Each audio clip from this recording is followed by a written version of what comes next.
اعوذ باللہ من الشیطان الرجیم بسم اللہ الرحمن الرحیم کدابی آل فرعون سورت آل عمران آیا 11 جیسے فرعون کی قوم کا حال ہوا۔ آل فرعون اور ان سے پہلے لوگوں نے اللہ تعالیٰ کی آیات کو، اس کے طریقہ کار کو نہیں مانا۔ انہوں نے رسولوں کی تعلیمات کو ماننے سے انکار کیا اور ان سے دشمنی رکھی، تو اللہ تعالیٰ نے انہیں ان کے گناہوں کے بدلے میں پکڑ لیا۔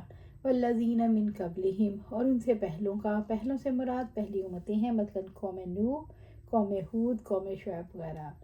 کذبوا بآیاتنا، جنہوں نے ہماری آیات کو جھٹلایا۔ آیت کو جھٹلانے سے مراد آیت کا انکار کرنا، ان کو غلط ثابت کرنا، ان کو اپنے لیے ضروری خیال نہ کرنا اور انہیں قابل عمل نہ سمجھنا۔ فَأَخَذَهُمُ اللَّهُ بِذُنُوبِهِمْ، تو اللہ تعالیٰ نے انہیں ان کے گناہوں کے باعث پکڑ لیا۔ اللہ تعالیٰ نے ان کے کفر اور آیت کو جھٹلانے کے سبب انہیں پکڑ لیا۔ واللہ شدید العقاب، اللہ تعالیٰ سخت عذاب والا ہے۔ اللہ تعالیٰ نے فرعون اور آل فرعون کے انجام سے اپنے شدید العقاب یعنی سخت عذاب والا ہونے کا شعور دلایا۔ انہیں اللہ تعالیٰ نے غرق کر دیا کیونکہ وہ اللہ تعالیٰ کی آیت کو جھٹلاتے تھے۔ سورت آل عمران آیا 12 قُل لِّلَّذِينَ كَفَرُوا، آپ ان لوگوں سے کہہ دو جنہوں نے کفر کیا۔ نبی صلی اللہ علیہ وسلم نے حکم دیا کہ آپ صلی اللہ علیہ وسلم کافروں سے کہہ دیں، یہاں کافروں سے مراد یہود مدینہ بنو قینقاع ہیں۔ سَتُغْلَبُونَ، عنقریب تم مغلوب ہو جاؤ گے، مغلوب کیے جاؤ گے، دنیا میں بھی تم مغلوب کیے جاؤ گے، تمہارا زور ٹوٹ جائے گا، لشکر بیکار رہ جائیں گے اور تم ذلیل ہو جاؤ گے۔ وَتُحْشَرُونَ إِلَىٰ جَهَنَّمَ وَبِئْسَ الْمِہَادُ، اور جہنم کی طرف اکٹھے کیے جاؤ گے اور بہت ہی برا ٹھکانہ ہے۔ اپنی موت کے بعد تم جہنم میں اکٹھے کیے جاؤ گے اور بہت برا ٹھکانہ ہے، تم آخرت میں بھی ذلیل ہوگے، اور یہ تمہارا کفر، عناد اور حق کو پہچاننے کے بعد انکار کی وجہ ہے۔ کافروں کی مغلوبیت کی پیشین گوئی جلد پوری ہوگی۔ بنو قینقاع، بنو نذیر جلا وطن کیے گئے اور بنو قریظہ قتل کیے گئے، پھر خیبر فتح کر کے تمام یہودیوں پر جزیہ عائد کر دیا گیا۔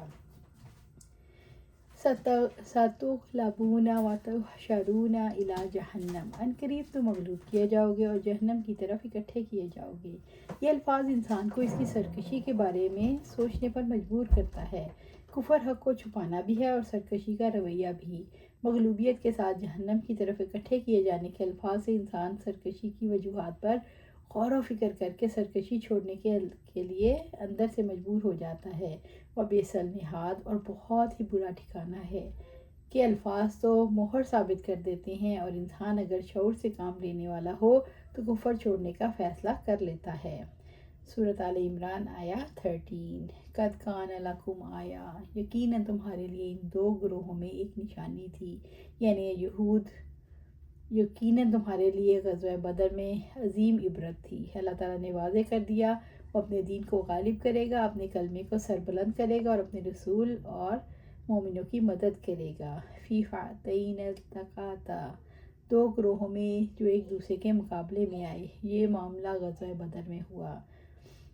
فئات تقاتل فی سبیل اللہ، ایک گروہ اللہ کی راہ میں لڑ رہا تھا۔ اس سے مراد اللہ سبحانہ تعالیٰ، اللہ کے رسول صلی اللہ علیہ وسلم اور صحابہ کرام، جن کی تعداد 313 تھی، جو اللہ کی اطاعت میں اور اللہ کے کلمے کو بلند کرنے کے لیے لڑ رہے تھے۔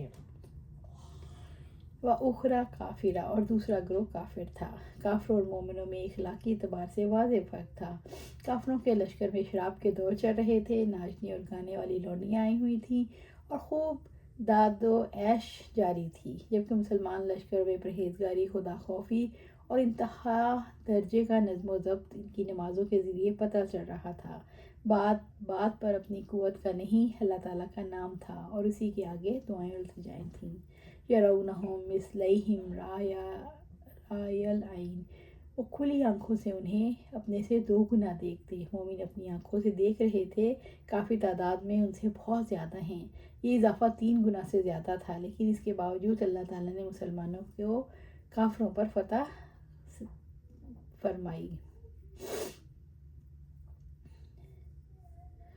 یرونہم مثلیہم رأی العین، وہ اپنی کھلی آنکھوں سے انہیں اپنے سے دو گنا دیکھتے۔ واللہ یؤید بنصرہ من یشاء، اللہ تعالیٰ جس کو چاہتا ہے اپنی مدد سے قوت پہنچاتا ہے۔ ان فی ذلک لعبرۃ لأولی الابصار، بلا شبہ اس میں یقیناً اہل بصیرت کے لیے بڑی عبرت ہے۔ غزوہ بدر سے یہ سبق ملتا ہے جو لوگ اللہ کی قوت سے غافل ہوتے ہیں اور اپنے اسلحے اور افرادی قوت پر پھولے نہیں سماتے، انہیں اللہ تعالیٰ کیسے شکست دلواتے ہیں۔ اور دیکھ لیں چند مفلس مہاجرین اور مدینے کے کاشتکاروں کی چھوٹی سی جماعت سے قریش کے مضبوط قبیلے کو جو عرب کا سرتاج تھا، اللہ تعالیٰ نے کیسے شکست دلوائی۔ سورۃ آل عمران آیا 14۔ زُیِّنَ لِلنَّاسِ حُبُّ الشہوات، لوگوں کے لیے نفس خواہشات کی محبت خوشنما بنا دی گئی۔ اللہ تعالیٰ نے واضح فرمایا، اس نے لوگوں کے لیے دنیا کی مرغوب چیزوں کی محبت مزین کر دی۔ من النساء، عورتیں، اللہ تعالیٰ نے عورت میں مرد کے لیے رغبت رکھی۔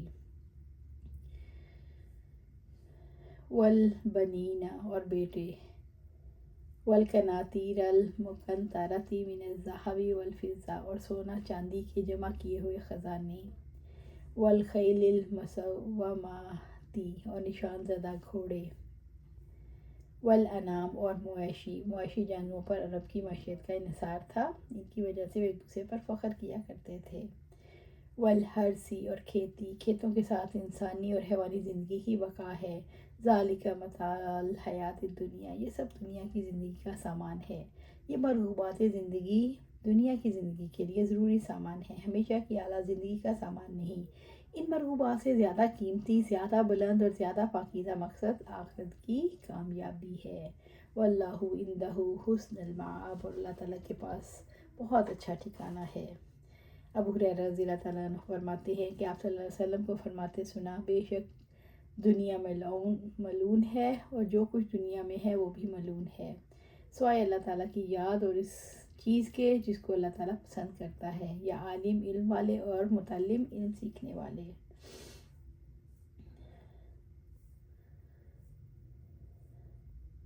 اسلام نے شہوت، لذت اور اخلاقی بلندی اور پاکیزگی میں توازن پیدا کیا اور حد اعتدال میں اجازت دی۔ ان چیزوں کو اللہ تعالیٰ کی طرف سے نعمت خیال کرتے ہوئے ذریعہ آخرت بنایا جائے اور شریعت کی حدود میں رہ کر ان سے فائدہ اٹھایا جائے تو یہ مذموم اور مبغوض نہیں بلکہ پسندیدہ ہیں۔ اصل چیز نیت اور اعمال ہیں۔ سورۃ آل عمران آیا 15۔ پرہیزگاروں کی جزا دنیا کی نعمتوں سے زیادہ بہتر ہے۔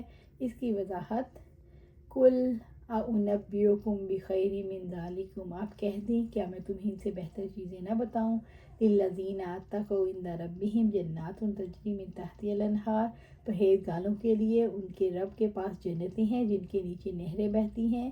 جو لوگ اپنے رب سے ڈر گئے اور جنہوں نے شرک کو اللہ تعالیٰ کے اور اس کی نافرمانی کو چھوڑ دیا، انہوں نے اللہ سے ثواب کی امید رکھ کر اس کی اطاعت کی اور اس کے عذاب کے خوف سے نافرمانی سے رکے، ایسے پرہیزگاروں کے لیے جنت ہے، خالدین فیہا، وہ اس میں ہمیشہ رہیں گے، ہمیشہ ہمیشہ رہنے والے ہیں۔ ازواج مطہرات، اور نہایت پاکیزہ صاف بیویاں ہیں۔ ورضوان من اللہ، اور اللہ کی رضامندی ہے۔